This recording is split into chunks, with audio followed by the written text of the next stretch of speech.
Hey guys, welcome back to my channel. If you're new here, my name is Paige. I make videos every Friday at 11 a.m. Pacific Standard Time. And yeah, welcome. Today is October. It is October now. So we're going to be talking about POTS, not pots and pans, but the syndrome POTS.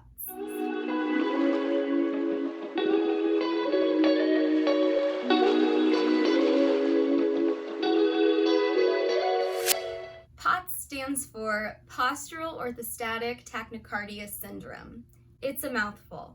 So I'm going to call it POTS throughout the video because I'm not going to keep saying that.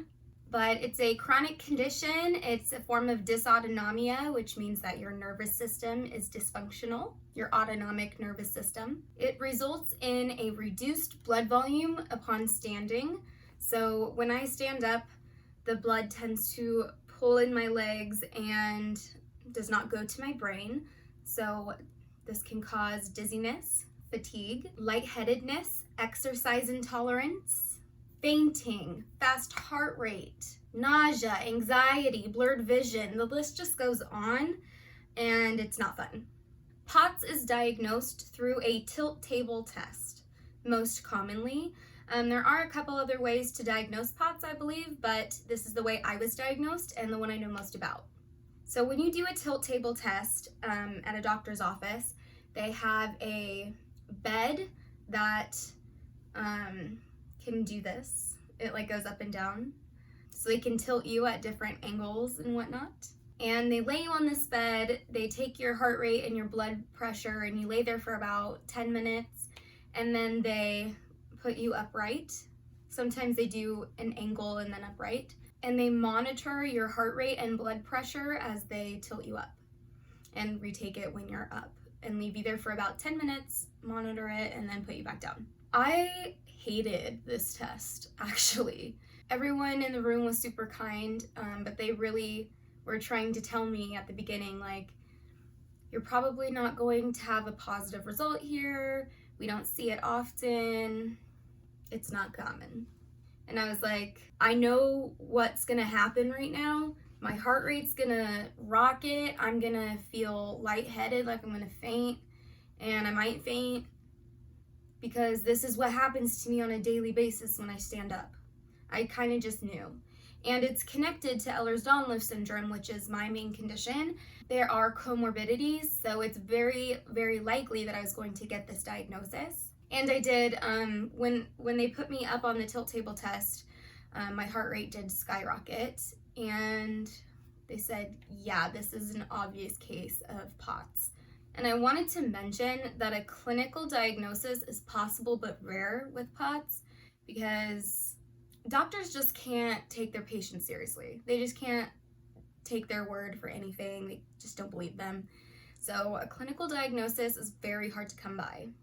So the other ways you can get diagnosed with POTS is through an ECG, an active stand test, the tilt table test, the 24-hour blood pressure and heart rate monitor. I had the 24-hour one, nothing came of it, and then they gave me one for 30 days. I had to wear a heart monitor for 30 days, and I was like, this is not going to show anything. Like, just give me the tilt table test. It'll show you in 20 minutes instead of 30 days. But that's just me. You can get an electrocardiogram, urine tests, blood tests. There's a bunch of ways to get diagnosed with POTS, but from the doctors I've talked to, the tilt table test is most common and most reliable. So, a positive tilt test was defined as a drop in systolic blood pressure greater than 60% from baseline values. So POTS is diagnosed if your heart rate increases by 30 beats per minute if you're an adult, and 40 beats per minute if you're 12 to 19 within 10 minutes of standing. So yeah, your blood pressure has to drop and your heart rate has to rise for you to get a positive tilt table test result. So now that I've kind of given you the gist on POTS, I want to talk about how this affects my daily life, because it does a lot. I had anxiety and panic attacks through high school that may have been POTS episodes that freaked me out because I didn't know what was going on with my body. And a few years ago, I started experiencing these episodes of blurry vision and lightheadedness, and I would get this ringing in my ear. I still get it, but it used to be so much louder. I would get this ringing in my ear that would like debilitate me. I was seriously debilitated. It would just like make me want to lay down right away. And I was misdiagnosed with Meniere's disease. And I could do a whole video on Meniere's disease if you guys are interested, but I do not have Meniere's disease. I've later been diagnosed with vestibular migraines that coincide with POTS and EDS. So yeah. But after Cipro and my EDS diagnosis, signs are really pointing to POTS here, and not Meniere's disease, not anything else. Like, it was like, this is POTS, because my EDS specialist was like, there are certain comorbidities that are so common with EDS that I can almost guarantee that you're going to get this diagnosis from what you're telling me. I faint in the shower from the steam. I faint when it's extremely hot outside. And I have this extreme change in heart rate every time I change posture, when I stand up, when I get out of bed, and it makes me not want to get up. And I also have chronic dehydration that I'm dealing with from the POTS, and it's just really difficult to live my daily life when I'm scared I'm going to faint. Like, I can't shower home alone anymore because I'm scared I'm going to faint in the shower and not have no one to pull me out. I have to have a chair at work so that if I'm feeling faint, I can sit down. I also want to tell you guys how I manage my POTS. I would love to get bi-weekly IVs like some people do, but it's just not in the cards for me right now. But I am holding on to that option for my future, because when I go into the emergency room for an IV, it seriously does help. I feel the world of difference. Like, I get home from the emergency room just feeling the most energy that I have in so long because I got this IV bag. So instead, I drink liquid IVs on like a daily basis, sometimes every other day. Liquid IVs are a great hydration supplement. I will link their website down below so you can check them out. My favorite flavors are watermelon and lemon lime. And I just ordered the tangerine one because it has vitamin C in it, and I think that's super cool. So I am excited to try that one out. I have also increased my salt intake. Sodium is good for POTS. So I eat a lot of salty chips or pretzels and put lots of salt on my food, and I've always craved salt my whole life, so I'm cool with it. I have modified my exercises so that I am on the floor most of the time, so that I don't faint. I mean, it's obvious. If I have exercise intolerance, it's because I'm upright, my blood's pooling to my feet. How am I supposed to run if I'm already lightheaded, you know? So modifying my exercises so that I'm on the floor most of the time has been super helpful. And like I said before, I cannot shower home alone anymore, and I have a chair in my shower in case I'm starting to feel faint and need to sit down. And there is blood pressure medicine out there for POTS, but because of my other issues, I can't really take that. So not an option for me, but it could be for someone else. And I spend a lot of time in bed.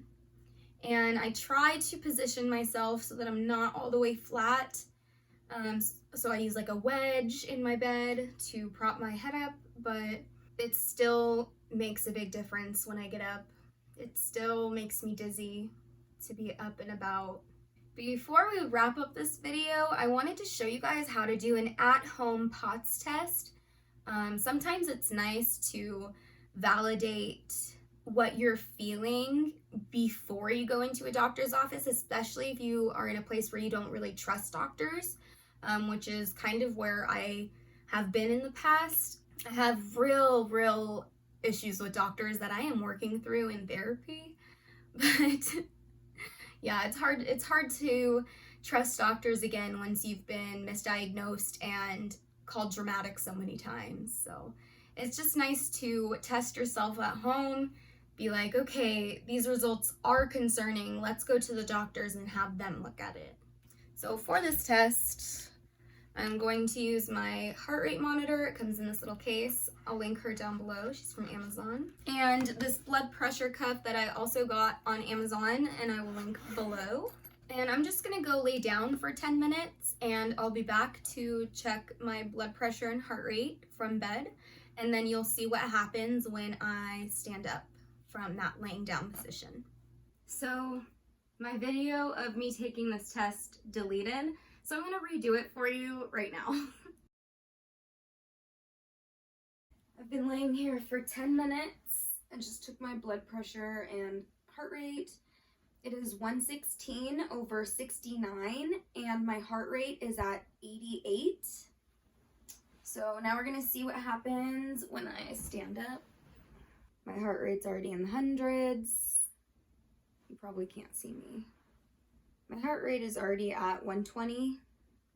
Now I'm at 104/75, and my heart rate is at 120. So I'm just gonna stand for 10 minutes and then take these one more time, and then we'll be done with the test. It's been about 10 minutes. My heart rate is at 136, and I'm gonna take my blood pressure. My blood pressure is now at 109/89, and my heart rate is at 136. So my heart rate went from the 80s to the 130s, which definitely qualifies me. I am not as educated on blood pressure and what that all means. I do know that I don't have as big of an issue with my blood pressure as I do with my heart rate. So yeah, that is how you take an at-home POTS test. Thank you guys so much for watching this video. Happy POTS Awareness Month. If you like this video, please don't forget to subscribe down below and hit the notification bell so that you get uploads every time that I post, which is Fridays at 11 a.m. Pacific Standard Time. Have a great week, and I will see you next Friday. Bye, guys.